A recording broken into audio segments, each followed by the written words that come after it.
Hello, my spooky friends. My name is Cassie. And I'm Caitlin. And welcome into I'd Survive.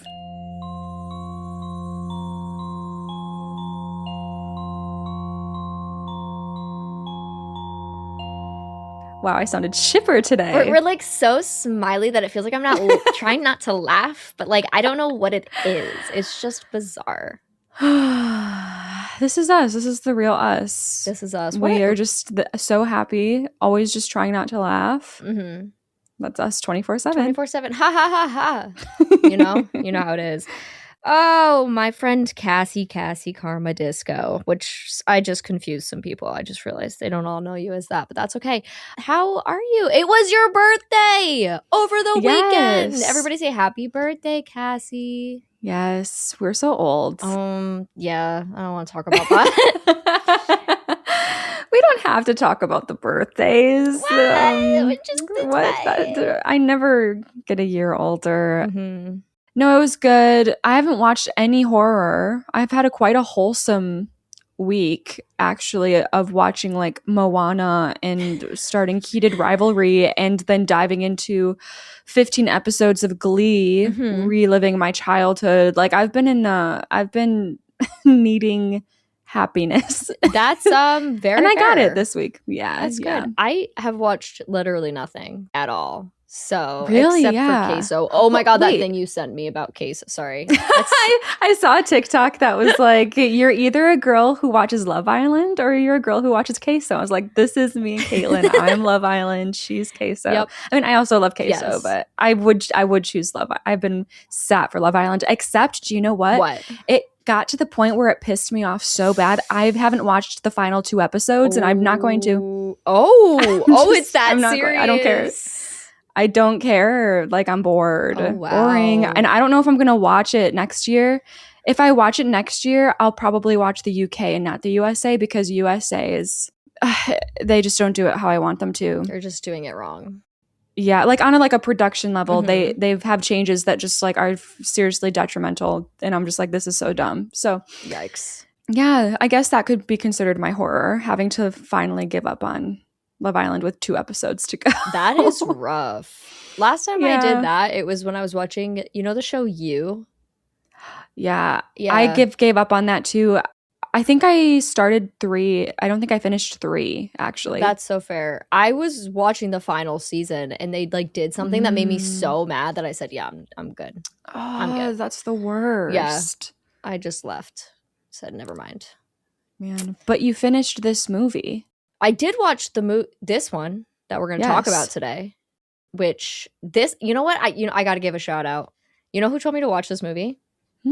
Jess. That's very exciting. Yes, she had brought it up, and then I happened to go on Shudder, and it was like, coming soon, Ghost Ship, and I was like, it's a sign. Weird. Yeah, you got to do it. I was like, we have to do Ghost Ship. That's fun. And you've never heard of Ghost Ship at all? No. That is. But I love that it's 2002. Yes. That's like such a fun era of horror. Absolutely. It feels so 2002. Love. In all the best ways, and some would probably argue the worst ways. But that's okay with me and you. You know how we are. Yes. We're like, yeah, give us the vibes. So yes, Ghost Ship is a 2002 film directed by Steve Beck and written by Mark Hanlon and John Pogue, all of whom you're very unlikely to know. Okay. This film was shot in Australia and Canada on a budget of $20 million and grossed $68.3 million worldwide. Pretty good. So I would say they did well. Yeah. The film has not been well received by audiences or critics. Oh. It's got itself a 14% on Rotten Tomatoes. Oh. Which I do think is a little harsh. I think the 2.5 on Letterboxd is a little more fair for the film. Okay. 14 is crazy. Okay. That's like bottom of the barrel films, Yeah. And there's actually a lot of really cool information on how this film was shot and the behind the scenes of how they did things, but I'm not going to get into it because spoiler territory, but I do recommend checking out that stuff for anyone who's interested in it because it is pretty cool, especially given the year. They did some cool stuff in 2002. Okay, cool. And I'm just going to remind everybody that we do have a Patreon. If you want to check that out, where you can see the video versions of the episodes, we also have like bonus content over there, which is kind of fun. And then you can also check out the Discord linked down below, which has the worksheet that you can fill out along with us if you want to get your own score for the episode. So feel free to do that, and let's get into it.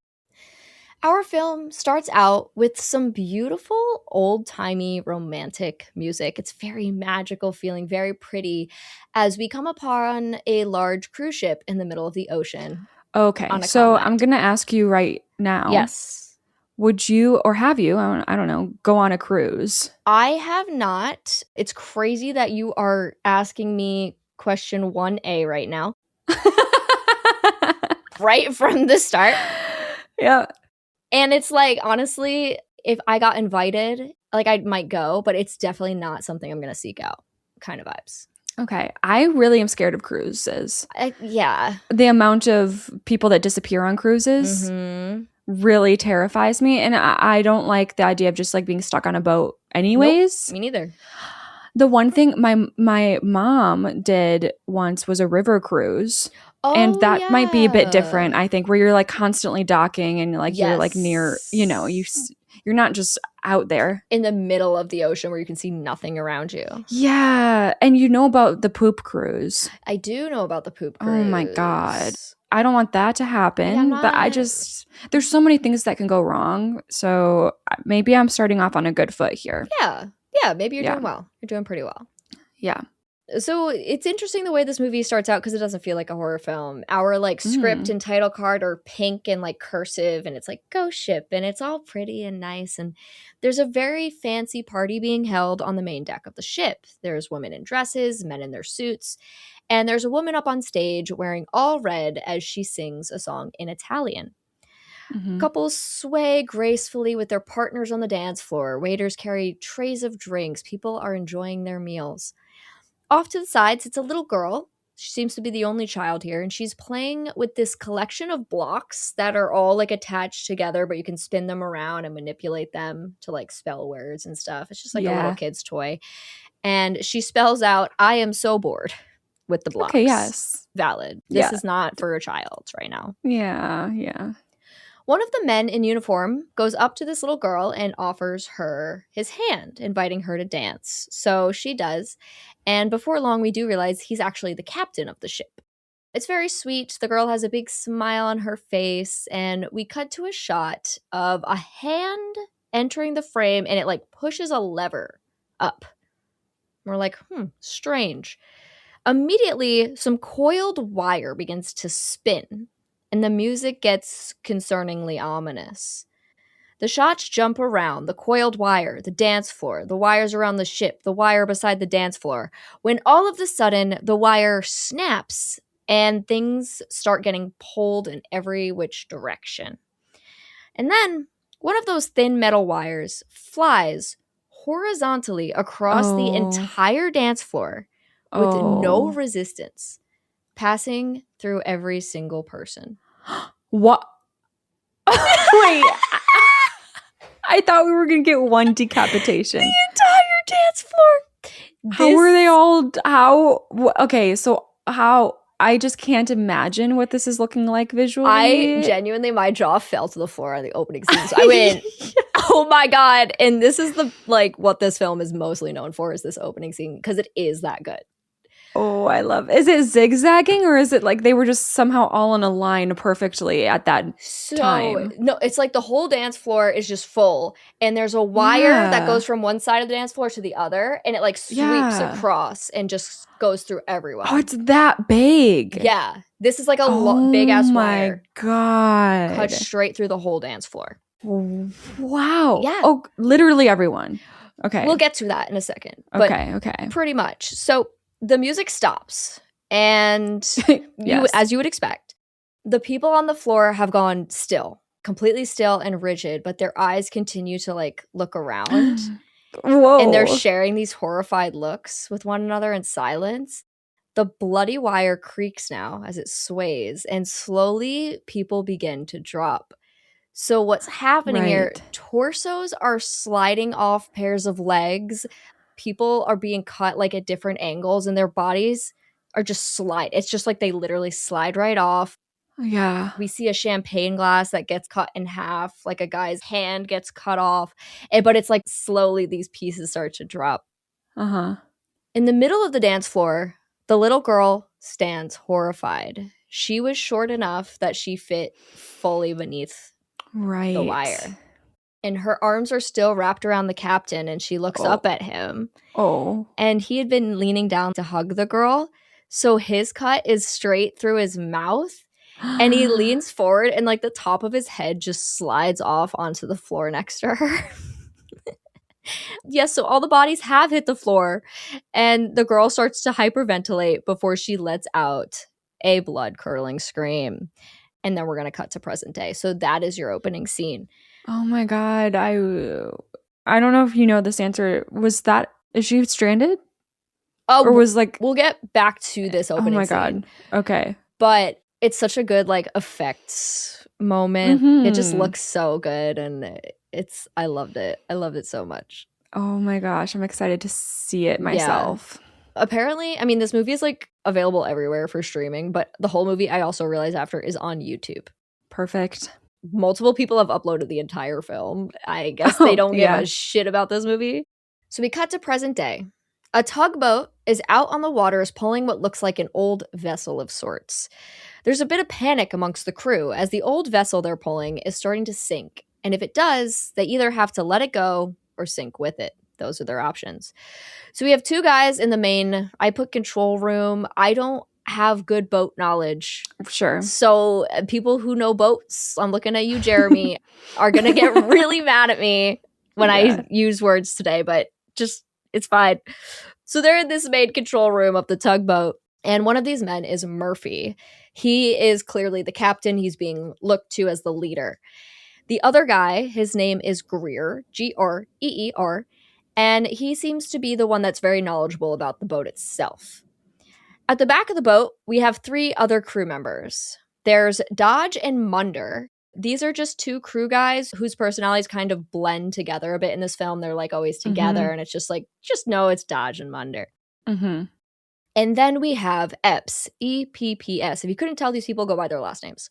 Mm-hmm. She is a badass. She's the one on her way over to the vessel to see if she can actually patch it up before it sinks. And the captain's trying to be like, no, don't do that. But she's like, no. I'm going to get this shit done.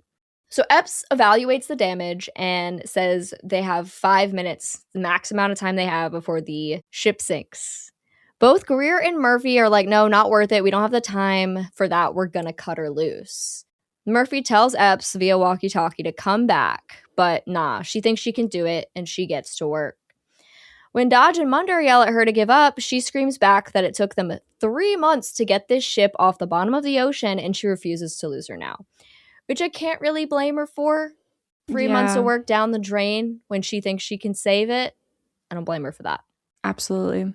So she gets to work, and Dodge and Munder reluctantly join her. They have to help her out. Meanwhile, while they're mending the break, Murphy's just like yelling insults at them through the walkie-talkie, telling them to get back here right now. He's like, do you want me to come down there and kick your ass? Because I'll do it. Then some fun music kicks in, and we cut to the crew celebrating a successful trip because, yes, of course, Epps was able to mend the boat, and they got it back safely. Okay. Do you know what this energy is giving me right now? What? Is Alien. You have a crew. Ooh. It's like the last name, like, yes. I don't know. It's just the way they're interacting with each other, and then you have, like, Epps. Badass woman who's gonna be like, I got this. Yeah. Wait, you're so right. I never like made that connection, but you saying that, you can, obviously Alien is Alien, but you can feel that vibe. That is very much the energy of these people. Okay. Here's to the best damn salvage crew in the business, Murphy says as he dumps an envelope of cash onto the table. They're sharing some drinks at the bar, feeling good, as they should, when some guy comes over to them and introduces himself as Jack Ferryman. He would like to have a word alone with Murphy, but Murph says that he can say whatever he needs to in front of his crew. Amazing. Jack's like, okay, fine. He goes on to explain that he flies the Arctic Weather Control Patrol flights in the area, and over the past month, he's caught some strange images out over the Bering Strait. At first, the crew makes fun of him for capturing the image of a boat on the ocean. They're like, good job. You saw a boat on ocean. Wow. But he's like, no, I've seen it 3 times now, and I haven't been able to contact the ship via radio. Murphy asks why he didn't just alert the Coast Guard, but Jack says that he did. It's international waters, so all they did was take note of it, and that's it. Murph's like, okay, fine. Say we are interested in going and salvaging this ship. What are you looking for? What's in it for you? Jack says he wants a 20% finder's fee. So Murph's like, all right, give me a second. Let me speak to my crew. The group is a little skeptical. This guy could definitely be lying. He could be crazy. This whole thing feels a little strange. But Murph says he's seen a lot of strange things in the Strait, in the Bering Strait specifically, so it could be something. Greer isn't sure he wants to take part. They've been out to sea for 6 months, and he really wants to get back home to his fiancée, and the others seem to share a very similar sentiment. But Murphy reminds them, in our business, the only plan is there is no plan, which I feel like it's kind of us sometimes. Yeah. We're just like, whatever happens. We can do it. Yeah. We got this. Yeah. Everyone kind of rolls their eyes because apparently this is something that Murphy says a lot, and they're sick of hearing it. Murphy doesn't even push it. He's like, we don't have to do it. We'll give it to someone else. But Munder wants to know, like, how much do you think this ship might be worth? Murphy says it could be anywhere from nothing to millions. Hard to say. But he'd be willing to do an even split with them all, which I guess is not normal. I guess usually he takes a larger cut being the captain. Sure. So now he's like, but if we do this, we'll evenly split it.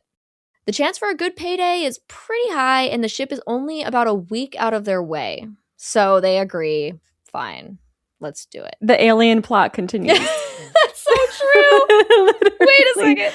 Fine, we'll go and we'll investigate this planet, this boat for extra money, and then be on our way. Yeah. I didn't make any of these connections, and I'm like, wait a second, is this just alien? Once you think about it, that's so funny. Oh, that's so good. All right. So Murphy calls Jack back over, and he's like, all right, fine. We're going to do it, but 10% instead of 20%. Jack thinks that he's being taken advantage of, so he won't accept that offer unless they let him come aboard. And Murph doesn't want that at all. But Jack insists he needs some kind of insurance on this. So 10%, and Jack comes along. It is. So back out they head toward the ship. Oh, and they also have another crew member who's been very irrelevant up till now, and his name is Santos. He works down in the engine room. That's his job on the ship. But right now, everyone is just kind of hanging out, reading books, watching TV, drinking coffee, cutting each other's hair. And Santos is driving the boat by himself, jamming out to some very intense, heavy metal music as the rain is pouring down. Jack's getting a little seasick. He's not used to this, and he's not having the best time. They kind of make fun of him for it. Oh, that would be me. For sure. They're like, you wanted to come along, and now you can't even handle it. Yeah. Suddenly, Santos's voice comes over the walkie-talkie. Santos to Murphy, come in. Murphy picks up and responds. Santos tells him that he needs to come up here right now and see what he's seeing. So he does. Santos is trying to explain to Murphy that something was just on the radar, but it's gone now. He thinks there's got to be something wrong with the machine. Murphy's just kind of like, yeah, okay, Murphy, whatever you say. There's nothing there. I don't know what you thought you saw. Santos looks back at the radar again, and it reappears. Something the size and shape of a ship can be seen, and this time, Murphy sees it too. He calls to Dodge and tells him to go get on the bow light right now. They get the lights going, and Epps comes to see what's going on as Murphy is using the radio to try and get in touch with the people on board this clearly very large ship that is out in the ocean in front of them. Again, it's still storming real bad, so they can't see anything. It's super dark out there. No one is coming through on the radio, and now the ship has disappeared on the radar again. They continue to move forward, and suddenly Santos is forced to brake the boat as quickly as he can. The large steel side of a ship is just in front of them now.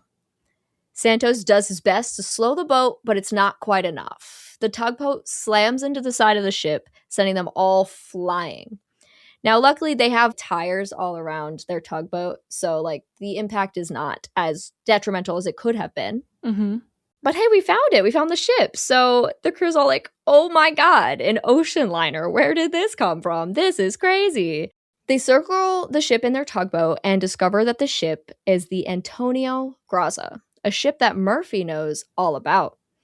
He calls through the radio to see if anyone's on board, but of course, he gets no answer. Murph fills in the crew. This is a ship that was reported missing May 21st, 1962. Just poof, gone. No one had found her since, until now. Due to the laws of the sea, the ship is now theirs, and they're excited to jump on board, because I guess anything found in international waters is like finders keepers kind of vibes. Mm-hmm. So they're like, oh my God, this is ours. They all jump on board. Greer sends Murph, Epps, Munder, and Dodge up to the ship in the crane, and Jack's disappointed that he's not allowed up yet, but they're like, it's for your safety. Like, we don't know. We're the experts. You stay here. It's dark, it's rainy, the ship is old, so exploring it is a little rough. The conditions aren't great. They discover that all the lifeboats and life preservers are gone. Strange, considering no survivors ever turned up from the ship. As the crew travels farther into the ship, their radio signal gets a bit wonky, and Greer can no longer get in touch with them. That's kind of the vibe throughout the whole movie, is the walkies are a little strange in here. So weird. The interior of the ship is pretty interesting. It's very fancy, and it's been left to rot for 50 years. So I hate to say it, but when you picture like the Titanic stuff, it kind of has that similar vibe of like all that rot on the really fancy, pretty stuff. It's I don't mean to say it looks cool, but it does kind of well look done. Cool. Yeah.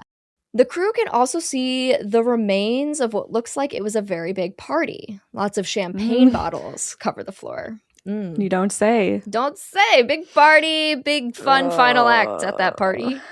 Yeah. That's so weird about the life vests are missing. Yeah, the life vests, the lifeboats, everything's gone. That's so weird. It is weird. Very strange. Okay. They examine an old clock and get jump scared as it chimes. And we pan over to a table where that block letter contraption sits, and the letters begin to shift on their own. Ooh. What used to say, I am so bored, becomes welcome aboard. That's like worse than help me. Yeah, right? Do you know what I mean? Right? Help me is like the classic. Aboard. I hate welcome aboard. Yeah. I should say that they don't see that. Only we see that. Okay. So the crew's wandering down another hallway when Munder suddenly falls through the floor. Oh no. Mm-hmm. He dangles between where they stand and there's like a grand entryway below. His crewmates jump into action and Epps grabs him. In doing so, she kind of slips through like she's holding him and someone else has got her feet. But she's holding on to Munder for dear life, and she looks to the side and sees a little girl standing on a staircase in a blue dress. Oh dear. The girl looks right back at Epps. And yes, this is the girl that we saw in the opening scene. Yes. Epps locks back in on Munder, and when she glances back, the girl's gone. So the crew's able to pull Munder back up. He's all good, but Epps is a little scared, a little uncomfortable given what she just saw, but she doesn't mention it to anyone. Mm-hmm. Which I don't blame her for, because they're just going to be like, you're insane. What do you mean you saw a little girl? Yeah. You think you'd say something? I would. Yeah? But I would approach it like, I don't know if I'm seeing things, but I think I just saw a little girl. Like, you know, you got to Right. approach it like, it could have just been a weird trick of the eye. Uh-huh. But I'd let you know. Yeah. Oh, I mean, I would let you know. I guess it kind of depends on who it is. Yeah, but they seem close. They seem do. like a really You're close group. Actually, she does call them her family on the ship before this. So you're right. Yeah. Interesting. A little later on, they discover all the ship's controls. And yes, of course, everything's broken. The gases run empty. And Dodge is going through some logs on the counter when he finds a digital watch, which is actually really interesting because they didn't have digital watches back in 1962. So this means that people have been aboard this ship since then. Oh, no. Which is fine. What? Okay. What if people, like, victims of the ghost ship, they're the ones who escaped with the life vests and the boats and stuff? True. But there's none left anymore, so I think we're just going to die. There are none left. That's really unfortunate for us. Yeah. That is really... Yeah. I mean, we got our tugboat, at least. This is true. So... That's good. I just don't. I feel like something's going to happen to it. But for now, this is true and this is fine. Yeah, we're good. We're good. Yeah. Murph's like, all right, let's call it a night. Let's get a few hours of sleep on the tugboat. And in the morning, we can start towing the ship back to shore. When they get back, Jack is, of course, very excited to hear about what they found. He wants to know if there's any sign as to what happened here. Murph says they're still not sure, and he goes on to tell the story of another ship called the Mary Celeste. This ship was back from Civil War times, and it had been on its way to London. 2 months after its departure, it was discovered completely abandoned, but still chugging along. It had managed to navigate all this way without crashing. Whoa. What do you make of that? Murph asks. A ghost ship, Jake responds. I had to put that in there because it's the title, guys. It's not an important line of dialogue, but it sure is the title of the film. So love it. Dodge laughs this off, calling it all bullshit. And he's pretty serious, though. He's like, I've seen more than you out on the ocean. It's very important to him. Epps stands alone along the rail of the tugboat, thinking about the girl she saw earlier when Jack comes out to offer her a jacket and a cigarette. She thanks him, and then Jack asks if she's okay. He can tell she's been off since she got back. I think I saw something I couldn't possibly have seen, she replies. Jack presses her to tell him what she saw, and eventually she gives in and tells him that she thinks she saw a little girl. He tries to relate, saying that sometimes when he'd be flying for hours on end, he'd think he saw things too. He definitely doesn't think she saw anything, but he's respectful about it, being like, yeah, sometimes right. we think we see things. It's fine. Very valid. Probably the typical response to that. Exactly. That's probably how I'd reply too. Like, oh, yeah, it's okay. Sometimes we see things. Yeah. The next morning, the crew goes out in their scuba gear to investigate the outside of the ship, and they do discover a breach in the hull. Mm. Given other factors, they think she'd been hit probably about a week ago. Murphy explains that the biggest issue for them right now is the rocky islands 60 miles to the west of where they currently are. Mm. Slowly but surely, that is where the ship is being pushed by the current. It's caught in a current that's swirling it by the islands, and the last time it went by, it hit the rocks, and that's what caused the breach. But if it hits again, it's over for the Antonio Graza. So they have what they think will be about 3 days to patch the breach, pump out the water, jerry-rig some stuff, and start towing this baby away. They're definitely going to be cutting it close with all the work they need to do, and the fact that Santos needs to fix some stuff on their own boat as well. Mm. But what do they have to lose? They might as well give it a shot. Greer says he's going to call this in and report what they're doing, but Murph says he shouldn't. They don't want any unexpected guests. So, yeah, not going to call this into the Coast Guard. Don't love that. No, I don't love it either. I'd fight for us to follow the rules, but I probably wouldn't fight too hard. Right. Because he's the guy in charge. Yep, exactly. Yeah. Kind of what Murph says goes. Yeah. And that is the end of Act 1. Whoa. Yeah. Wow. I just looked at the time and like it's not, we're a little early, but it's nothing crazy. That felt so quick. I feel like this script is going smoother right now than I expected it to. Oh, good. So yeah, I'm like, it's a lot. Well, I understand why this is a hard one to write with how many people we're trying to establish here. And I will tell you after we do the questions why it gets much more complicated. And oh dear. But I think I did it well. Yes. But everything has been easy to follow so far. Love to hear it. So I do have 3 questions for you. And you already know what question 1A is. Yeah. How unlikely are you to go on a cruise? Should I take river cruise into account? Because the same thing can happen, do you think? Okay. I'll go 27. Oh.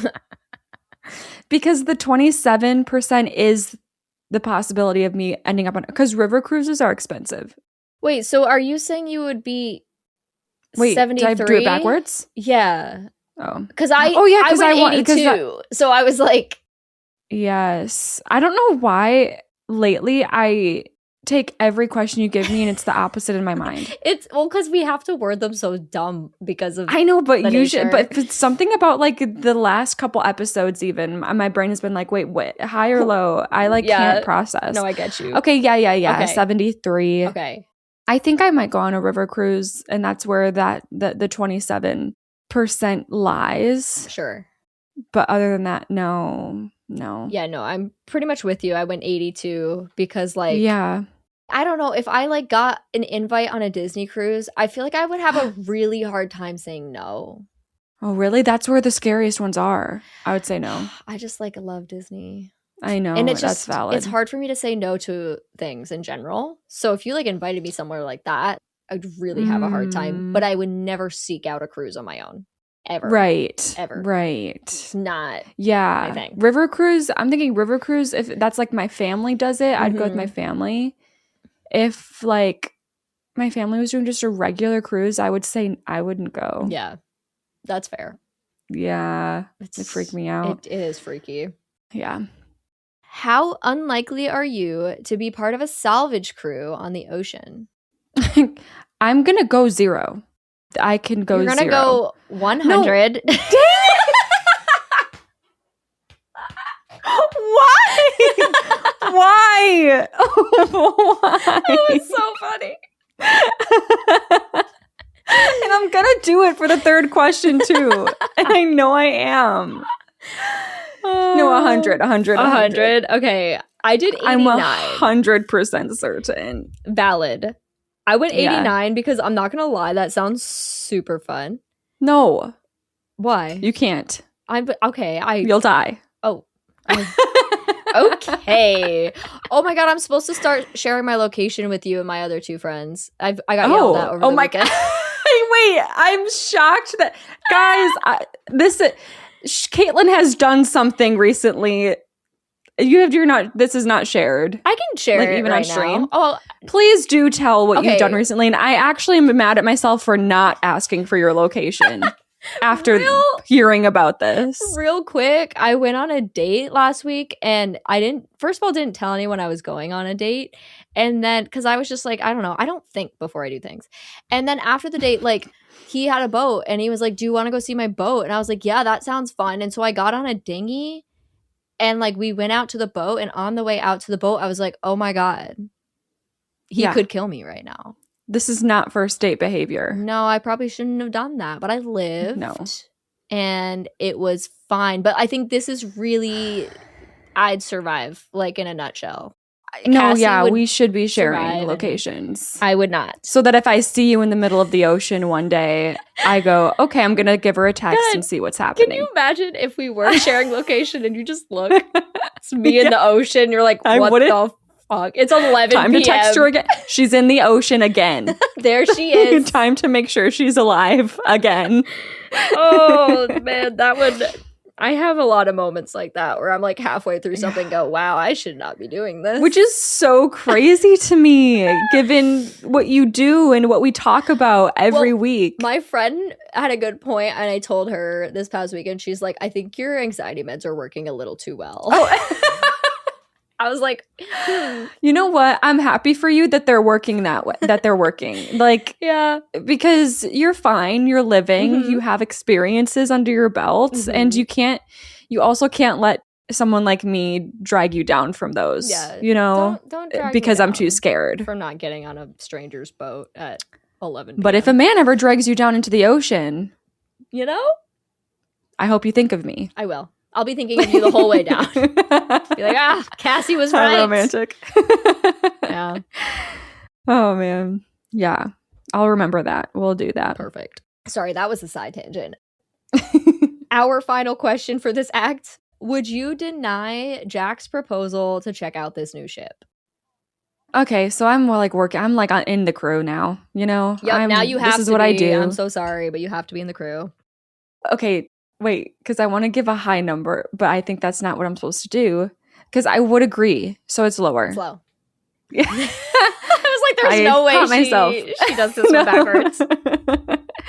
Okay, I would probably be like a 19 here. I did 9, so yeah. Yeah. Like, why? Yeah. I might be a baby and just stay on the tugboat and be like, I'm spooked. But it's what we do, It's what I guess. we do, and like, yes, we've been out for 6 months, but this is going to be an extra week, and it could be a huge payday. Yes. Yeah. Yeah. Sure, why not? Like, we don't expect anything super creepy to happen either, so. Yeah. Just give it a shot. What could possibly go wrong? Right. Mhm. Isn't that the question? Okay, well, my Act 1 average comes out to a 64%. Mine was a 60. So Okay. nice to see you Yeah. in the 60s. Matchy. Love that for us. As always, almost. Wait, is that average? So if we were averaging by act, it would be a 62, and the ship went missing in 1962. So that's really interesting. So we're haunted. We're haunted, everyone. Look out. All right, Act 2. So everybody's going on to the ship now to start their repairs. And they are going... Oh, here we go. So this is where things get funky. And you shouldn't have, like, even if you did learn what all these things are, as if I would know what you were talking about. Oh, well, okay, You know? true. That. Yeah. But also this is about to get funky. As in supernatural. No, let me just keep talking before I I'm keep scared. saying stupid things out of my mouth. I know. So the crew is going to split up, and it's going to go like this. Okay. Murphy is going to be... What is in my throat? Okay. Sorry. Can we please keep that in? Please. Absolutely. Why not? I keep trying to talk, and my throat keeps freaking out on me. I know. I have days like that. I'm like, hello, just do what you need to do. Murphy is going to be with Greer. Dodge is going to be with Munder, of course, because they're always together. And Epps is going to go with Jack. Santos. Okay, I'm sensing romance. Well, that could just be me projecting getting and romance? wanting it. Epps and Jack. It feels like it, I will say, in that outdoor scene when he offers the jacket. Yeah. Like there's a little something there. Okay. And Santos, he's going to stay back and work on the tugboat. He's not super confident everything's going to go well, but he's going to do his thing. So this is where I had to move the movie around more than I ever have in my life. Ooh. Because this movie, the way it's edited, is very like, what are they doing? What are they doing? What are they doing? And go back to them, go back to them, go back to them. So I just took each group's thing and did it all at once instead of jumping back and forth. Yes. Okay. It was just too quick. It'd be like one little thing and then over here and then over. And I was like, it works in the movie, but it would not work for this. So I'm going to start out with what's going on with Dodge and Munder. They head to the main engine room, which they discover is unfortunately completely flooded. So in order to fix the tear in there, they're going to have to dive. They try to reach the crew over the radio, but all they get is static and also maybe some music. They think that Epps is fucking with them just for funsies. And that's it with Dodge and Munder. Now, Greer and Murphy, they stumble upon the captain's quarters. And Murphy gets a little weird about it, just through gestures. There's no dialogue. But we can tell that he's like, hey, I'm a captain. I'm going to go in there, but you probably shouldn't come because you're not a captain. Oh. It's not like he does it in a nasty way. It seems like he's just like such an ocean guy and he believes in the rules of the ocean. And like, this is the captain's quarters. I'm going to go in there. Sure. Okay, so Murph goes into the captain's quarters. Inside, he just finds an array of decor, a captain's hat, logs, and also a blade in the sink surrounded by bloodstains, which is super cute. Oh. Yeah, that's fun. Okay. Mm-hmm. He also discovers a glass of whiskey sitting next to an open bottle. Classic. Mm-hmm. That's so captain. So captain. So captain. I don't know why. I know. But it is. It really is. Yeah. He picks up the glass and he goes to take a sip of it. But yeah. But as he does, he looks up into the mirror in front of him, and instead of his own reflection, he sees that of the captain from 1962. Now, Murphy jumps back, and he drops the glass on the floor, and the captain is gone. Meanwhile, Greer discovers a scary, empty elevator shaft. Oh, probably stay away from that. I don't know. That's weird. He continues to wander the ship alone when he starts to hear the sound of a woman's voice. She's singing. It sounds very echoey and distant. So he follows the sound until he comes upon the site of the party from 1962. Greer steps onto the stage and plays a few notes on the out-of-tune piano before realizing the ashtray that sits on its surface has a fresh cigarette, like still smoking, inside of it. He finds it weird at first, but then figures it must have just been Epps because the cigarette has a little lipstick on it, and he's like, she doesn't wear lipstick, but she must have started. Because, you know, where else could the cigarette have come from? Okay. He pans his flashlight around, landing on a poster featuring Francesca, the singer from the opening scene. Nice tits, he says. Okay. We're like, okay. Greer starts to head out of the room, and when we pan back, we can see that Francesca is sat in a corner smoking a cigarette, just watching him, like in her full red singer outfit. Okay. Are they just like full-on people, or do they have effects on them? Full-on people. Okay, cool. At most of the time, I would say. Mm-hmm. So then, what's up with Epps and Jack? So they find themselves in the pool room, where Epps discovers something unsettling. The empty pool is full of bullet casings, and there are bullet holes in the pool walls. Epps climbs the ladder to get out of the pool, but when she looks up, the little girl stands just in front of her. In shock, Epps lets go of the ladder and falls onto her back in the pool. Mm-hmm. When she sits up, a small drop of blood remains on the floor beneath her head, but it slowly pools into one of the bullet holes in the ground, like not in a natural way. It travels so it can go in a bullet hole. She looks up and calls for the little girl, who's nowhere to be seen. Jack suddenly shows up. Don't know where the hell he was, but he shows up and he asks if she's all right before helping her out of the pool. Some blood trickles out of a bullet hole in the wall as Epps fills Jack in on what she's found. Jack thinks, someone must have been using the pool for target practice at some point, you know. Okay. And Epps is like, yeah, that's the happy version. Yeah, for sure. Sure, right. As they leave the room, blood spills from all of the bullet holes in the pool, filling up the whole thing with blood. Peering beneath the surface, we can see dead bodies floating all around in there. So we're very much at the supernatural. It's not supposed to make sense. It's just like, oh, now the pool's got blood in it, and there's dead bodies floating in it, and it's supernatural, and la-da-da. Yep. As they walk on, they discover a large door that Epps says is going to lead them where they need to go. She says this room might be flooded, so she's like, Jack, just, stand by in case I need your help to reclose this door. Epps opens the door, and water immediately pushes her and Jack back. But it's not just water that comes flowing in. There are dozens of dead bodies in the water, too. They're seeing this, right? Yes, they are seeing it. There are just dead bodies. Okay. Yes. Lots okay. of them. Super fun. Naturally, Jack and Epps are like freaking out and trying to reach the others on the radio. And interestingly, Epps thinks these bodies have been here for a month at most. Oh, yeah. Weird. She wants to call the Coast Guard and just get the hell out of here. She's like, I've had enough. Let's get out. So they dart back to the door they came through, but it's closed and also locked. So they have to find another way out. Well, they do find another way very quickly. And they open up this door. They go in and they come upon some crates full of golden bars. Just like full solid gold bars. Like a lot. I always wanted to eat one of those. Okay. But there's no chocolate. Be edible. There's no chocolate. I know. I don't really want it to be chocolate. I just want it to be like its own thing that you can eat. Okay. We can move on. Okay. Can we what does it taste like though? Like gold. Oh. I don't know how to explain it. Like you're like, oh, I get it now.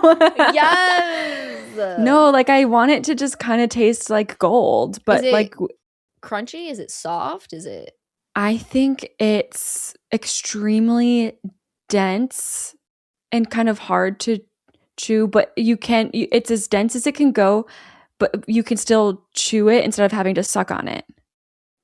Kind of like eating drywall, but like if drywall was like harder.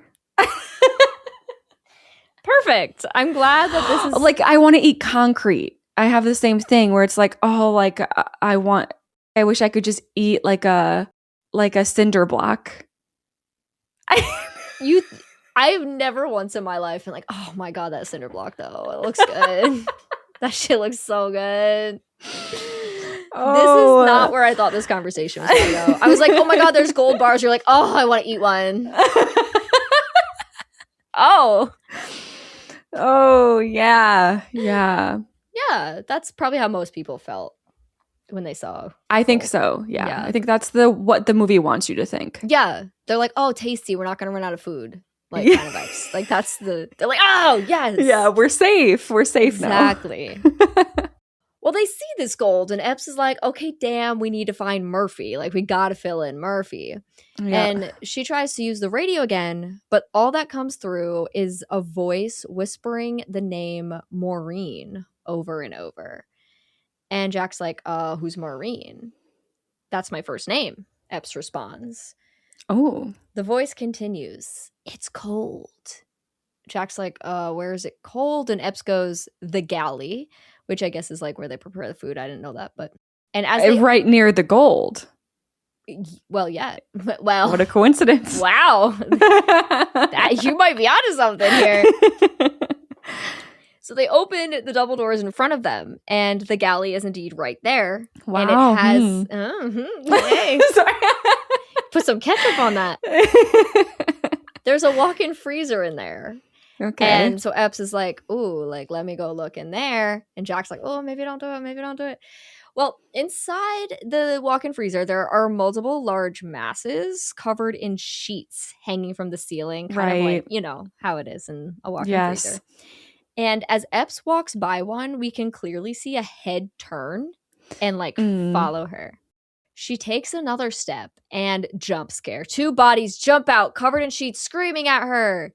Oh. Epps races for the exit, and as she makes it back into the galley with Jack, Dodge and Munder pull off the sheets, revealing themselves super proud of their very successful prank. Epps is not amused. She's like, oh, you want to hear something funny? Well, we just found a bunch of dead guys. I have a prank for you, yeah. Yeah. Floating in the laundry room. Why don't you go hang out over there? Woo-hoo. Actually, I think I'd probably lock them in with the dead bodies after that, just for like 30 seconds. Yeah, just be like, see? Ha ha ha ha ha. Hilarious. Yeah. But this is good because where did they come from? Let's get out of here. You know? Right. So she also pulls out the gold bar and is like, we also found this in the cargo hold. And they stop laughing immediately. They're like, oh. Well, everyone's going to get back together now. Yay! So let's check out this gold. They pull apart the crates, discovering well over 100 gold bars. Murphy estimates that this gold is worth somewhere between $200 and $300 million. That's crazy. I was going to guess it would be like a 2 mil. Like then you added on the 100. Right. Like I was very shocked. I did not think it could be worth this much. Yeah. I don't really know how much gold is worth when it comes in bar form. I guess it's a lot. Yeah. It doesn't matter. And now I'm thinking of like, do we ever even, is that even created anymore? Why would people make bars of gold these days? I don't know. Actually. I wonder if it's like used as actual new currency for any reason ever. Probably not. I would doubt it. But I also am like, I don't know. I have no idea. I don't know what really rich people would be doing. So true. Yeah. So everybody's super hype. They're going to be rich. This is so exciting. And Greer's the one who's a little skeptical, though. He's like, there's no way someone would just let this much gold float away. Like, it's got to be insured or something. And Dodge takes a closer look at the gold and realizes that all of the markings have been shaven down. So someone didn't want this gold to be traceable, aka it is likely stolen. They wonder if this has something to do with why the ship disappeared in 1962, though that doesn't explain all the bodies that Epps just found. Those were very fresh. Greer thinks the ship is just, quote, fucked up. He even shares how he heard a woman's voice singing earlier, like she was coming on to him, and the whole group laughs at him like, bro, yeah, what the fuck? Yeah. But at the end of the day, they're kind of all in agreement that they do want to get off this boat. So they decide what they're going to do is just leave the ship behind and take the gold with them. That's more than enough for them. Like, they're going to be millionaires. Let's just get out of here with the gold. The crew gets the tugboat prepped while Murphy goes in to retrieve the gold. As Epps loads some things onto the deck, she hears the voice of a little girl scream, "Stop, stop!" She looks up to see that the girl in the dress is screaming to her from the ship. "You don't know what you're doing," she says. Greer turns the key on the boat as Santos glances over at a propane tank in the engine room, and he smells a little something funny. "Don't start the boat, he'll..." The girl is interrupted by a figure that sweeps by and tackles her to the ground. Greer presses one more button, and boom, the engine room explodes. Santos catches on fire before flinging himself overboard. Everybody is in a full-blown panic. Suddenly, another explosion. This one tears a hole right in the middle of the boat. and sends Epps flying. She's okay, but she's instantly worried about her fellow crewmates. She rushes back toward the boat where she sees Jack saving an unconscious Munder, bringing him back to the ship. She then finds Greer, who's out of it, so she shakes him awake. She screams for Santos, but he's nowhere to be found. We're going to get a little time jump where everyone minus Santos is now back aboard the Antonio Graza, trying to figure out what just happened. Epps tends to some cuts on Greer's face. I don't know what happened, he says. The engine room just blew. I should mention this, I didn't. We see the propane tank open on its own and like let gas out. Okay. Yeah. Okay. So like it was like a supernatural, like, ooh. Yep. Dodge turns on Jack, blaming him for what's happened. But of course, Jack is like, I didn't know what we were going to find here. I don't know what's happening. But I think Dodge is really just like looking for someone to blame for Santos's death. And Jack was the one who brought them here. Murphy's off sitting by himself. He's taking this really hard, given that he's the captain and he sees the crew as his own responsibility. Epps decides to step up and hatch a plan, which is to fix the Antonio Graza and try to control her drift so she doesn't hit the rocks. They just need to survive here long enough to be rescued. Greer disagrees with this. He thinks they should build a raft and get off of this boat ASAP. He doesn't like the vibes here, and he thinks that they're all in danger.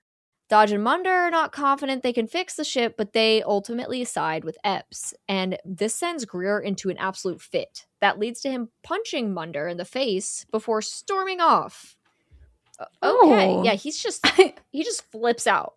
I thought we were family, but yeah, I guess families do be doing that. That's true.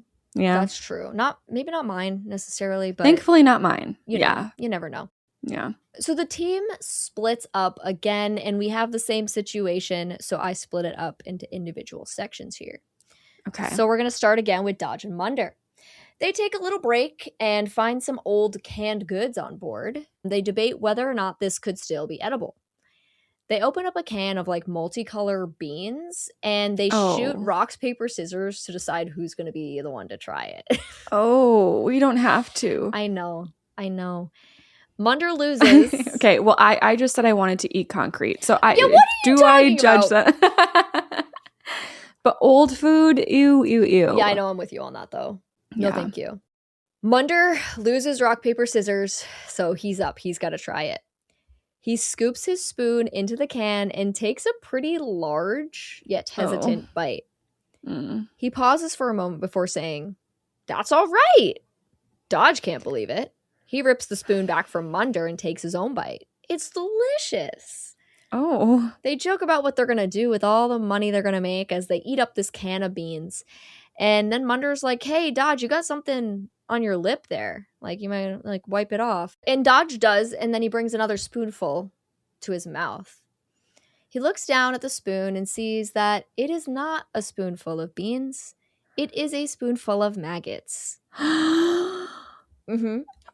Like you started talking about the beans a little too much, and I was getting scared, and I was like, "Oh no, what's gonna happen?" Yeah, like what's gonna happen? That's yeah. It's just a can of maggots, and that's what they've been eating, and it's really gross. I can't. We can move on. Yeah, we're gonna move on. Maggots are so gross. So gross. So Greer, he makes his way back to the site of the party, and he's taking a seat at the piano, and he's drinking some champagne from the bottle. "I screwed up. I should have called it in," he says to himself. Which, yeah, probably. Sure, but Murphy, it's kind of Murphy's fault, but yeah. You know. He holds a picture of his fiancée in his hands, and he swears to her, he's like, "I'm going to make it back to you, baby." He gets up and starts to walk around when the room begins to move around him.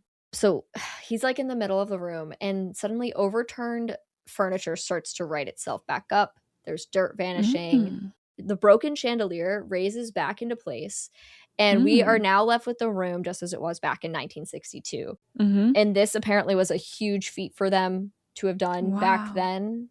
They did something like, I don't want to misquote it, but it was somewhere between 60 and 80 shots so that they could do individual pieces of things moving and then like put it all together kind of vibes. Wow. Which I respect a lot because I think that's really cool. Greer stumbles around in fear, winding up in the center of the room, and he looks up, and then whoa, he's surrounded by men in tuxedos applauding him. Oh, scariest part of the movie. Yeah, right? Can you imagine? They all seem to be looking right at him, and up on the stage is Francesca. She smiles at him as well before walking across the floor toward him, but she's doing like more of like a little sensual strut towards him. Mm-hmm. She reaches out for him, grabbing him around the waist, and she leans in for a kiss, but Greer turns his head, so she kisses him on the cheek. "Do you want to dance with me?" she asks. That's really all it takes for Greer to give in, so he grabs her back. "Francesca," he says, "I know all of this isn't real, so I'm gonna go with it, okay? Can't cheat on your fiance with a dead girl, right?" Right. Right, Greer. Okay. Okay. Speaking of supernatural loopholes. Yeah, I know. Literally.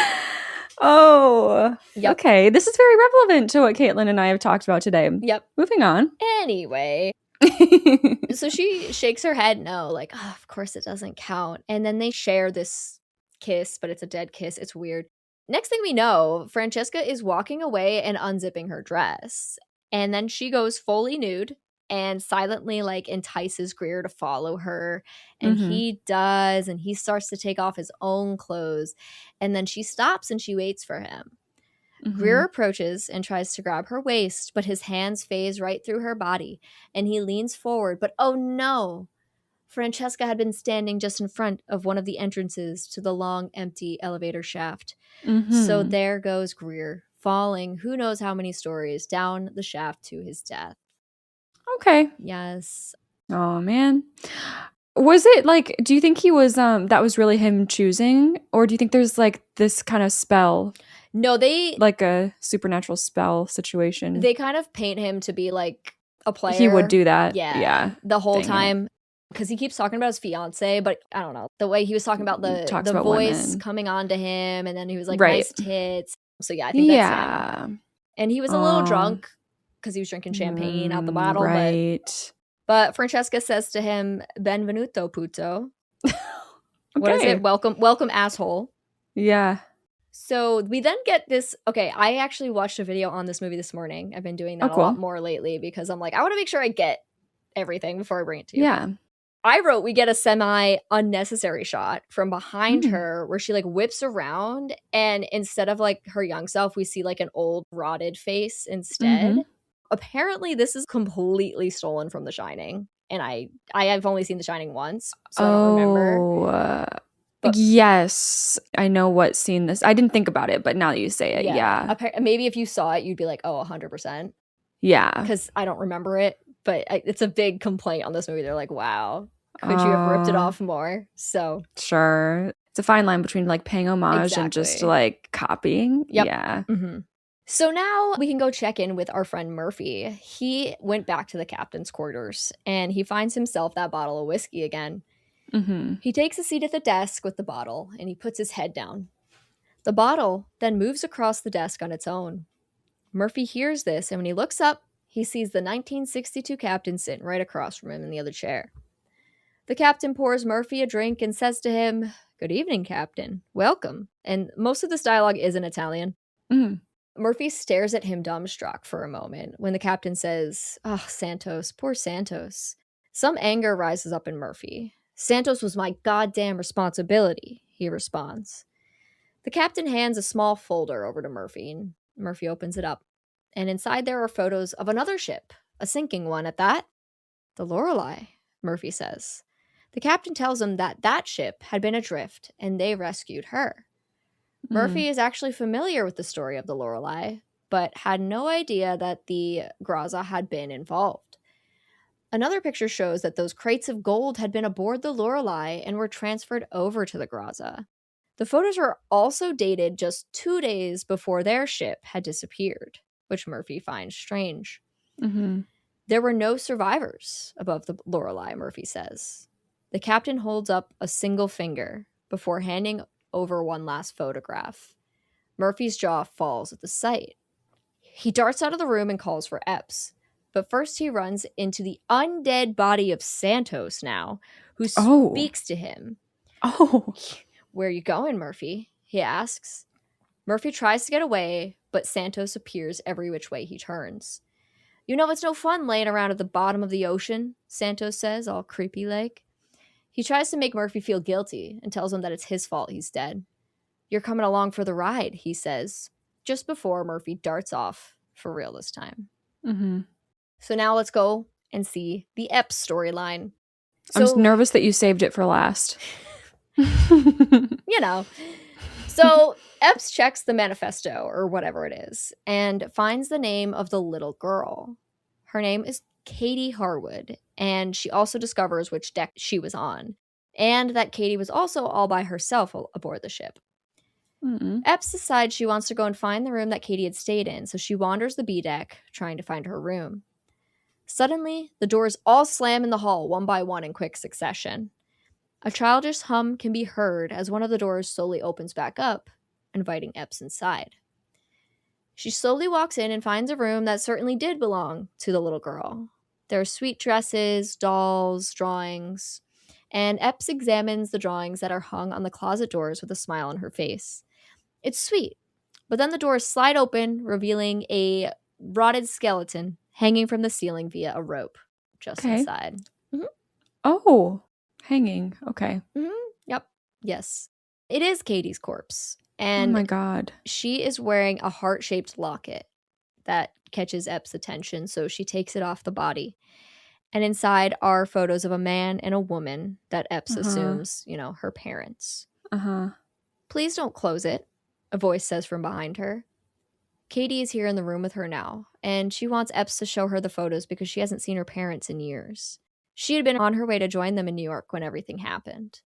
Epps tries to hand the locket back over to Katie, but it phases right through her hand. Ghost. Yes. Oh God, you really are a fucking ghost, Epps says. Katie explains some lore for us. She and all the other spirits are trapped here aboard the Antonio Graza, even the ones who, quote, aren't marked. And obviously Epps is like, what do you mean by marked? When the boat is full, Katie says, when he has all of the souls he needs and has filled his quota, we'll all be ferried to... She doesn't get the chance to finish her thought. Reddish-brown veins spread across the walls, the ceiling, and the floor of the room. Epps tries to ask Katie what's going on. I don't think Epps can see this happening, but Katie's just getting very hysterical. He doesn't want me to talk to you, but I'm not like the others. You must go at once. Leave the ship while you still can. She's screaming through her tears. Epps whips around to see what Katie is screaming about, but when she looks back, she's gone. Then Epps hears Murphy call her name, and she takes off looking for him. And this is the end of Act 2. Wow. Yeah. Okay. I have a question for you, but I don't know if it's going to be a question. Sure. I'll just go for it. Go for it. If you were like in any supernatural situation where you're like seeing and talking to a ghost and you have accepted that this is a ghost. Yes. And if they were just like, help set me free, I'm trapped. Would you help them and like think this was like a good ghost that is trapped, or would you not because they could be a lying demon? Yeah, that's genuinely one of the more difficult questions I think to answer because you have really no way of knowing in this moment like what the right thing to, because if you leave it could be the safer thing, but you're also going to wonder for the rest of your life. You're probably going to have regrets, you're probably going to have like guilt, but you could do it and it could kill you. So it's I have no idea. Me either. It's so 50-50 for me. Like in the moment, how I'm feeling, how I'm like, I don't know. That's hard. That is. Yep. Absolutely. I have 5 questions for Act 2. All right. After experiencing weird happenings and dead bodies, do you insist that y'all need to get out of here? Oh, yeah. I think when I saw that girl... And like in the first act, I'd be like, I'm going to go stay on the tugboat and you guys should come with me. Okay. So I'm going to go there's something, I am very drawn to like abandoned places though too. Like it's very cool. And like this is also their job. So I'll go 81. I knew you were going to say 81. How? Because I did 19. I just was like, she's going to so say 81. Weird. I knew you were going to say, I don't know why I knew that, but I did. It's your curiosity. Yeah, I mean, I'd also be like, we're here. Let's just keep looking. I don't know. I don't think I'd make me leave. It should, but if you saw like a little girl, you would talk yourself out of like, oh, I just am seeing things because it's spooky. yes, you know, right? Because this is still before she like knows that it's like a ghost. So I'd be like, there's no way I saw that. There's just no way. Yeah, that I'm just in my head like it's a spooky ship. I'm gonna be like, I'm looking for spookiness. You know what I mean? Okay, I'm gonna put it on that. I think at that point. Yeah. Okay. All right. You find the gold, right? Do you leave it behind when you leave the ship? Oh, absolutely not. Yeah, what the hell? Yeah, I would not leave it behind. So I'm going to go like literally 5%. I did 7. I don't know so yeah. I don't know if I'd take it all, but sure. I'd try to take as much as possible. Yeah. In terms of like what we can do without being attacked or messed with or whatever. Right. I would try. Yeah. Yeah, that's fair. That's fair. Do you side with Greer and decide to build a raft out of here as opposed to fixing the ship? Sure. Well, the thing is, I can't fix a ship. So I know that's a little tricky here. That's what's hard. Wait, so I need to... Should I... I think I went with the assumption that we know what we're doing. Okay. Yeah. So if I can fix this ship, I probably would try to fix the ship. So I wouldn't try to go with the raft thing. Sure. I wouldn't be opposed to it either. I would probably want that to also be a second option. So I'm going to go more middle of the road here. Yeah. And go like 55. Okay. I went 34 thinking most likely I'm not going to go on that raft, but I could see a situation in which it like, sure, maybe it's the smarter thing. But for me, it's probably not the smarter decision. Just because I'm like picturing a raft. Yeah.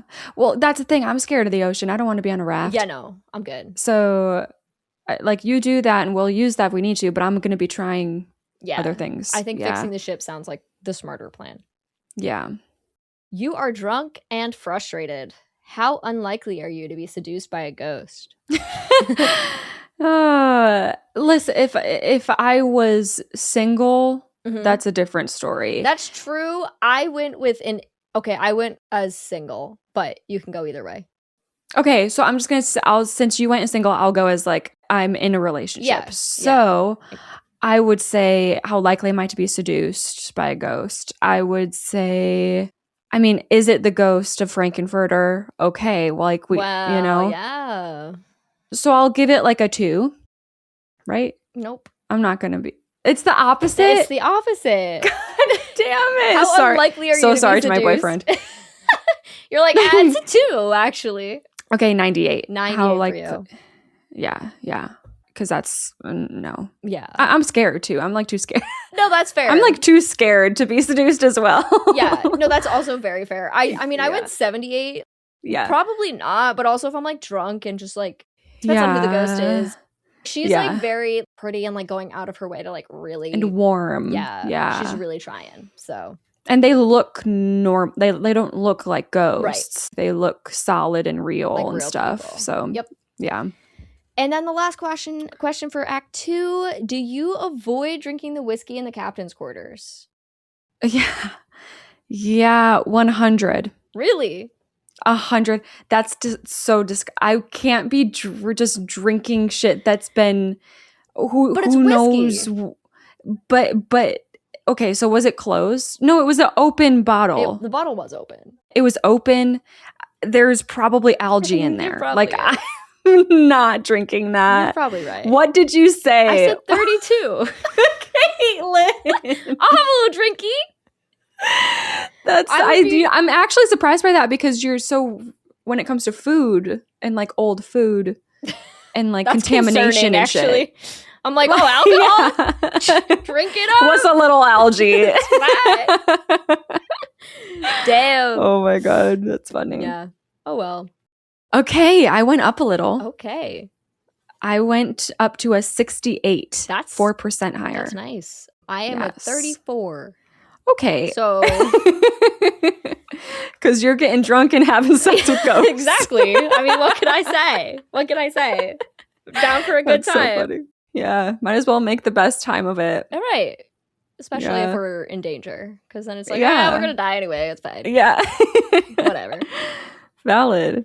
All right. Final act. What could possibly happen in this final act? I think we might all die. I think this is the kind of movie where that might happen. I could see that. Epps runs into a room and spots Murphy there. But we as the audience see the undead Santos run just behind Epps before she calls out to Murphy. Murphy, she yells.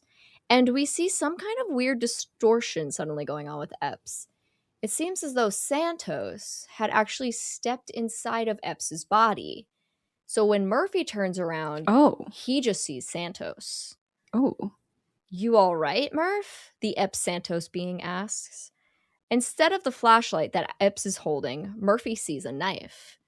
So he lunges forward and attacks Epps, thinking that she is Santos. Thus ensues a chaotic fight sequence where we see flashes of the real Epps fighting back and the undead Santos saying crazy, provocative things to make Murphy angry. Suddenly, out of nowhere, Jack appears and swings something at the back of Murphy's head, knocking him out and saving Epps. Jack barely had time to even process the situation, and now he's like, whoa, shit, Epps, like, are you good? Cut to Dodge and Munder being here now, and they drop this unconscious Murphy into an aquarium-like thing on the ship. It's like a big cylindrical glass tube. Oh. Because they don't trust him right now. They're like, why did he just attack Epps? That's weird. Yeah. Epps is actually defending him, saying that he was just drunk. Like, he really wouldn't do that on purpose, but Dodge and Munder are like, he did try to kill you. Yeah, so, that's like, wild of her. I mean, I thought you were about to say that she was, like, defending him because I think the ship is messing with us. Like, something weird's going on here. Yeah, right. But he's just drunk is crazy. Yeah, that's like a bad defense. Yeah. So, all right. Oh. Dodge, Munder, and Jack are going to go off and look for Greer. And then we get a time cut. The sun is coming up. It's lighter out now. And it sounds like maybe a storm is coming in. There's a little bit of thunder in the distance. And Ebbs watches over the unconscious Murphy when Jack, Munder, and Dodge walk back in. Any sign of him, she asks. They say they couldn't find him anywhere and are just assuming he's still pissed from the fight that they had earlier. Jack makes a comment in reference to something Munder and Dodge have been talking about. You think someone poisoned the passengers to get the gold? Don't you think that's a little extreme? Dodge finishes. Yeah, maybe, but if the shoe fits. They ask Epps what's up with the heart locket that she's wearing, and she says that it belonged to a little girl, who had told her that they need to get off this boat. She's talking to you now? Jack asks, leaving Munder and Dodge confused and very out of the loop because they don't even know about the little girl. But anyway, we have to get back to the plan. We gotta fix the ship so we can get out of here. So then we go into this sort of like montage mode as we watch the team go underwater, blow some shit up, weld things, go, go, go. Yeah. And once everything's patched back up, they got to pump the water out. So they set all of these like tubes up underwater and like there's this pump system that they do a whole thing with and they start pumping out the water. And they think should be about 12 hours before the ship can pump all that water out. 12 hours. 12 hours of pumping We're dead. Water out. Yeah, that's a little rough. Epps takes on the role of trying to control the ship's drift, try to keep them away from the rocks. And looking out toward the rocks, she can tell that the current is faster than she thought. So they've really got to get this all working as quick as possible. But the team thinks that they can do it. Now that things are pretty much set and it's time for the waiting game, Epps decides she's going to go off and look for Greer herself. She wanders the lower decks calling his name when she comes upon Katie again. Katie stands down at the end of a hallway looking very somber, so Epps approaches her. But Katie is standing just beside the elevator shaft, and when Epps pans her flashlight over toward it, she sees Greer's body laying dead at the bottom. Meanwhile, Dodge and Munder have been keeping watch over the pumps, and the second tube just got clogged up. The guys once again shoot rocks, paper, scissors to decide who has to go down under the water and fix it. And once again, Munder loses. Back with Epps, she looks sadly over Greer when Katie says, "Come with me. I want to show you something." Katie reaches out and touches Epps' shoulder, and flash, flash, flash, let's go back in time to that night, back in 1962. This sequence is yet another very montage-styled thing, but it's funky. It's got upbeat music. The editing pace is very snappy, and it's a lot of that, like, it's giving action movie because it does, like, the speed up, slow down stuff a lot, you know? Yes. They do a lot of that. Just picture that energy as we watch this. It is the night of the party. The dance floor is as we remember it from the start. But what's happening in the kitchen? Some chefs pour rat poison into the food, while others lay dead in pools of blood on the ground. Yeah. Crazy. Yes. Okay. She's like, oh, wait. Okay. Yeah. Food and drink are delivered to the party, and some guests start throwing up off the side of the boat. That wire cuts across the dance floor, and the bodies drop. Katie screams and runs through the ship where people are dropping from the poison and also just being killed by other people who look like they're employees of the ship, but they're all in like these light blue uniforms. Okay. A large pot full of guns is brought into the kitchen, and the workers in blue each grab one. Everybody grabs a gun. Woohoo. In the pool room, yes, guests are being gunned down and falling into the pool dead. Katie is captured, and we just see her being brought into her room where we know that they hang her. Oh my God. Mm-hmm. The memories continue. The men in blue blow up the vault room and break inside where they find the gold. And oh snap, Francesca shows up. She's part of the operation. And one of the men walks up to her and gives her a smirk before turning around and spraying the rest of the men in blue with bullets. He turns back to Francesca, who shoots him in the head. It's just like people turning and turning and turning and turning on each other. Yeah. Now another man enters in a tux just behind her. She's expecting him. She tosses her gun aside and walks to him, and they share this very passionate kiss before the man backs away. A concerned look falls over Francesca's face, and a large hook swings in and catches her by the neck. And then she dangles there, dead, with the hook through her jaw. Aww. Yeah. The man grabs her hand and squeezes it hard. We hear a sizzling sound, and when he pulls his hand back, we can see that the woman has been branded with what looks like either like a hook or a devil's tail. It's got like a curvy with like an arrow on the end, so I'm not sure what exactly it's supposed to be. And for the first time, we get a good look at the man's face, and dun dun dun, it's Jack. Oh my God, I didn't see this. No, I didn't see this coming. This is good. It is, right? Like, why does everyone hate it so much? It's super cheesy, but like, well, that's the thing is I really love like dramatics. I really love cheesy. Yes. I mean, it's hard when like a movie do you feel it taking itself too seriously? Is that why people hate it? Maybe. It definitely isn't trying to be funny. No, yeah. Like, you know what I mean? I do think it is meant to be taken seriously. It comes off a bit camp to me, but maybe it didn't mean to. Well, I will have some fun information for you after that I think is interesting, and I'm curious why we did what we did here. But okay. I'm so sad for this twist. I didn't know. This is great. So it's Jack exactly as he looks to us today. So Epps, of course, her hands like shoots to her mouth. She's standing there in shock, and then like a realization hits her, and she runs back to Murphy. I think she's like picked up on the fact that like he never meant to hurt her. This was all Jack's doing, so she's worried about him. And when she gets back to the aquarium tank, it is full of water, and Murphy has drowned. Aww. And he's holding onto the photo that the captain had given to him, and it's a photo of Jack. He knew. He knew. Yeah. That he was the bad guy. So Epps tries to break the tank. She's just like so upset, but it's too late anyway. Murphy is gone. Munder has gone beneath the surface to unclog this second hose when Epps finds Dodge and tells him that Murphy is dead. We need to get off this ship, she says. She believes there's a reason that she, Dodge, and Munder are the ones left alive because he needs them to fix the ship before Epps can completely fill in Munder what's going on. So Jack walks in. He's unaware of the conversation that was just being had. And he's like, oh, I just saw Murphy. Like, what happened? He says. Epps plays along as though she doesn't know he's the villain here. She tells Jack, stay with Dodge. Mind you, Dodge is looking at her wide-eyed because he's like, what were you just saying? Like, what's going on? But she keeps being like, just like, play along with me here. Yeah. So she's like, I'm going to go check on Munder to make sure that the welds are holding. I will be right back. The two of you stay here. Do not let either one of each other out of your sight. And then she hands a very scared and confused Dodge her gun and is like, don't leave. So cut to Munder beneath the water checking on stuff when a piece of machinery just turns on and sucks him in and essentially just grinds him to nothing. And it's very quick and he's dead. They just needed him dead. Okay. Yeah. Okay, so crossing you off. He just got sucked into machinery, basically. Wow. And grinded up. So Epps gets down there to the pumps and she's calling for Munder.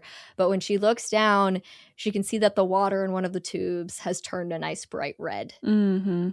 Dodge and Jack have managed to right the ship so it doesn't hit the rocks. And Jack's like, oh, that's it then. We've made it. For now, Dodge responds. Jack says he's going to go find Epps, but Dodge fights him on it. She told him to wait here. Jack's face gets all dark, and he's like, you disgust me. And Dodge is like, huh? What? What did you say? And Jack just sort of starts like railing into him out of nowhere, calling him a pathetic excuse for a man. Basically because he's following Epps's orders. Oh, yikes. Yeah. Jack goes to storm out of the room again, but Dodge pushes him back and cocks the gun. Who the hell are you? He asks.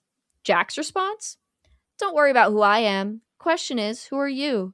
I've seen the way you look at her. You worship her, yet you never had the balls to tell her because you're a weak, cowardly child. Okay.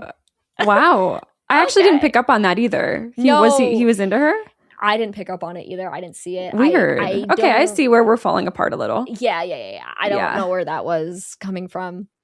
Or maybe Jack's just projecting. Well, that too. Yeah. I'm like, I don't know if he's making this up to like fuck with him because I didn't see the romantic aspects. Yeah. Interesting. I don't know. Or he could just be like, because I don't think he likes that they respect her. I don't know if it's a little bit of sexism here as well. Yeah, it has to be. Oh, it definitely, yeah. Maybe it's just like he sees them like obeying her orders as like, and so he assumes you must be into her. That's the only reason that. Wow. Yeah, I think that's kind of what's happening. I'm not sure though. Yeah. Jack tries to leave the room again, but Dodge has no intention of letting him by. You live for her. Are you willing to die for her? Jack asks as he lunges at Dodge, who fires the gun. And Jack goes flying back and hits the ground, his chest like ripped open. Dodge leans over him and sees no signs of life. But of course, once Dodge walks away, Jack's eyes shoot open. Oh, man. Because he is a ghost, so... Yeah, I'm surprised that even really affected him. Right. I think he just was able to like pretend. And it was just like that. He went along with it. Yeah. Epps is setting up some C4 in another room when Dodge walks in and tells her that he shot Jack and that he's dead. And Epps is like, oh, don't be so sure about that. Yeah. Don't know. Dodge is like, so what are you doing? What's with the C4? And Epps says that she's going to sink the ship. It's taken its last victim. She just wants it to be gone. And Dodge is concerned because that's going to kill them. But Epps is like, well, we have to take our chance here. Like, this is my only plan. Dodge brings up the gold, and Epps is like, oh, no, we're not getting the gold off this boat. People have tried, and no one has ever succeeded. Right. Epps continues to set up the C4, but Dodge tries to stop her. That gold could give us everything we ever wanted, he says. We could have our own boat, the two of us. We could have a life together. Oh. Epps is like, what the hell are you talking about? No, we have to get out of here now. Well, I can't let you do that, Dodge says as he steps toward Epps. Oh. Epps steps back and clicks a switch on the device she's holding. It's like a 2-step system with the trigger for the C4. So she's like, step 1. Dodge flips out. He was like, okay, bitch, you win. Just do it. Go ahead and do it. And Epps calmly stares him down before asking him, Dodge, why haven't you asked me where Munder is? Dodge laughs hysterically as he morphs back into Jack. Oh. Oh. You're not going to pull that trigger, Jack says to Epps. Epps stands firm. Jack tells us that he killed Dodge, so Dodge is dead. What? We didn't see it because they wanted that little reveal right there. So I don't even know what he did. Okay. R.I.P. Dodge. Oh. And he also guesses that Katie is the one who must have told Epps everything. Souls without sin cannot be marked, so he has no control over Katie. He admits to what Katie had told us. He's trying to collect souls, and when he reaches his quota, he sends the boatload home.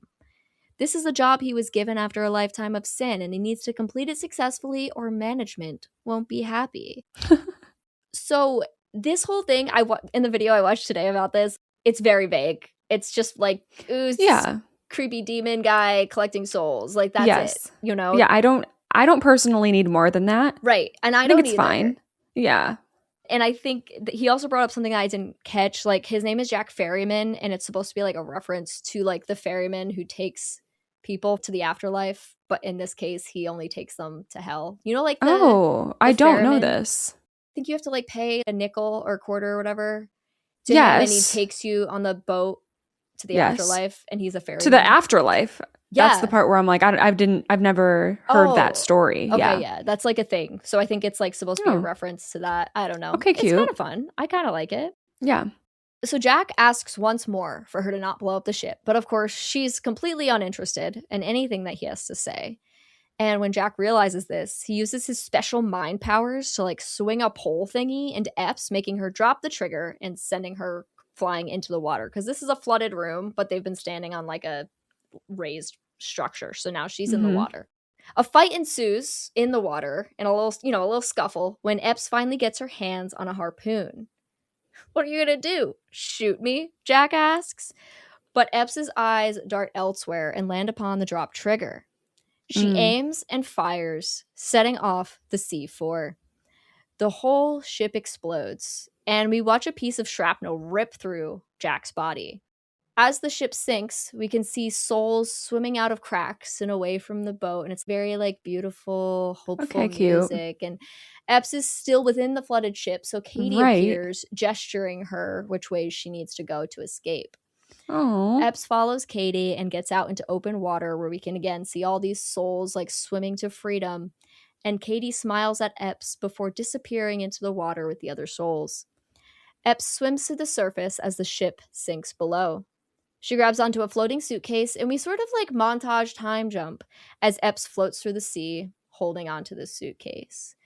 She's fallen asleep and is suddenly awoken by the sound of a ship horn. Another ship has seen her, and they are going to rescue her. Now we're cut to the ship docking on shore as an ambulance pulls up for Epps. She is stretchered out and loaded onto the ambulance, and she's looking a little rough, understandably so. And as she lays there, the ambulance door is still open. She can see in the background crates of gold being loaded off the ship. Her eyes go wide. Right behind them walks Jack. He glances over at her, and she sits up with a "No!" and the movie ends. Yeah. I don't know how he got there, but he did. Literally how? I don't know. I mean, I guess he can't be killed by anything. Yeah, he wasn't dead, but I don't know how he got there. If there's, I thought the ship sinking would kill him, but it didn't. So I don't know. Or like he failed his mission, so he's like transported back to whatever hell. Right. You know. That's what I would think. It's not how it goes, but it's just like a silly, fun whatever ending. I do see why it would be so low, but I wouldn't put it very low either, because it's just like cheesy, fun camp with some real twists that are really cool. So yeah, I think it's like a very below average but middle of the road film that's just kind of cozy and like does what it needs to do. The fun thing about that, it's not fun, I don't know what it is, but it's an interesting fact, I suppose. The script was initially something so different, and when the actors signed on, they thought they were signing on to script 1, and they didn't find out the script got changed until like filming. The initial script was supposed to be a psychological thriller where they all were going crazy and seeing shit, and then they switched it to literal supernatural, and so it turned into a much more like cheesy film than it was initially supposed to be. So like I think the person who plays Epps, like I think she's like completely just owned the film because she like kind of hates what they did. Yeah. Just because they thought they were doing something a little more complex. Right. And then it just got, you know, very silly, goofy, haunted house style horror, which I enjoy. Right. Yeah, I think it's just, I don't know, it's really cool when you read about like the ways that they shot certain things, and obviously they had to use miniatures for certain things, but also like they built half a ship and like would have to do things like reverse the camera and whatever. It's pretty cool. Yeah. Nothing crazy, but I enjoyed it. Amazing. Yeah. I have 4 questions for you. in this act. And 3A is a new sort of question. I've never done a question like this. Ooh. So, when playing rock, paper, scissors, which do you choose? Rock, paper, or scissors? I bet my average definitely comes out to scissors the most. You get a 90%. Okay. I also chose scissors. I think when I think about it, it's just like the easiest one that like comes out. I don't know why. I think I probably do scissors like 2/3 of the time, and then I split the rest into rock and paper. Yeah, I think exactly. I'm with you. Dodge did paper when it was like who's going under. So yeah, you did scissors, you beat him out. Amazing. As Dodge, do you let Jack go find Epps when he like fights back and is like, I'm going to see what she's up to? Do you let him go? Let him? I'd fight on it because she was very clear about that. So I would say I'm going to go down. Yeah, I'm going to go down to like a 25. Okay. I'll try my best. Wow. I did an 86 just because I think I would like tell him not to. But if he like really fought me on it, I wouldn't try that hard. Because like I don't really understand the situation yet. And I don't necessarily know that he's evil and all that. But like if he's fighting me on it, I'm like, oh, fine, go, you know? Yeah. I just don't think I'd fight that hard. I think because of like how serious she seemed. Yeah. That's the only reason why. But I don't know if I'd really fight or if I'd just like argue with him and be like, no, like. Right. But I do think I would get to the point where I would realize and he would realize that I know you can't be trusted, and then that would fuck me over. Because I think I would fight enough to get to that point. Sure. That makes sense. Yeah. Do you decide to blow up the ship? Gotta do it. That little girl. It is crazy though that she did it while she was still inside. Like she didn't know that little girl could have helped her get out. Right. So I don't know if I'm that brave. I would try to from outside of the ship, and I don't know if that would be successful. Sure. Blowing it up from the inside, I'm gonna go 63. Okay. You're better than me. I did 15. I think I would be too scared to blow up the ship. Not that I wouldn't want to. I just think I would be like, that's scary. I mean, they know what they're doing. So it's like. Right. Yes. I'm taking that into account. You definitely have to take that into account. But I don't know. I feel like, I don't know if I would even recognize that that's the right thing to do. Because that would also be part of it for me. So, yeah. Fair. Our final question. Can you use the harpoon to hit the trigger before Jack gets you? It's like across the room, sitting on like a ledge, and she shoots it. Okay, I'm gonna go.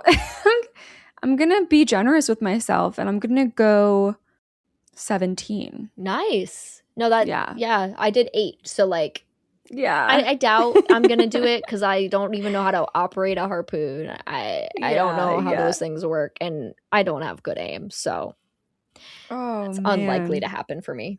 Which I'm stuck now on. I'm still thinking about that third question. That kind of answers our question that I brought up before. I was like, would you help a ghost? Because you were like, I don't even know if that's the right thing to do. Yeah. And I was like, I have to help the girl. Right. But true. That answers my questions. Like, apparently I would fall for it. Even though in this case, she was, right. A real victim. But she might not have been. True. Okay. So I did drop. Okay. To a 49%. I was a 50.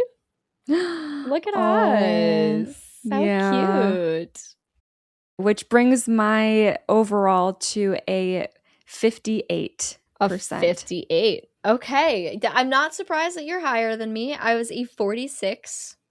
So that brings But who had the better time? I think you did. I did. I think I did. That's going to bring our final score to a 52. Look at us always right in the middle. This is a big one too. At the end of the day, it's like, did you go or not? Is a big part of it. Is probably the biggest part of it. But yeah, I don't know. I feel like it makes enough sense. It's kind of like, it's actually pretty good for a supernatural film. Usually I feel like in supernatural films, like we are screwed. But this one gives you at least the ability to control your fate a little bit. I agree. Yeah, I think it comes off more lighthearted. Yes. Specifically because of the ending. Like the very end. It's so like goofy. Yeah. And over the top, but so yeah, we're 50-50. I feel like I'm not very intimidated by Jack. No, he doesn't come across as I think that's a big reason why we are as high as we are given the supernatural. He's not a very intimidating villain. No, he's not at all. Especially because he plays this like kind of timid, nice guy for most of the movie. So yeah, that is Ghost Ship. Thank you guys so much for tuning in and hanging out with us this week. As always, check out the links below to find our Instagram, Patreon, and Discord, where you too can fill out an interactable worksheet to get your own score. So let us know. Would you survive?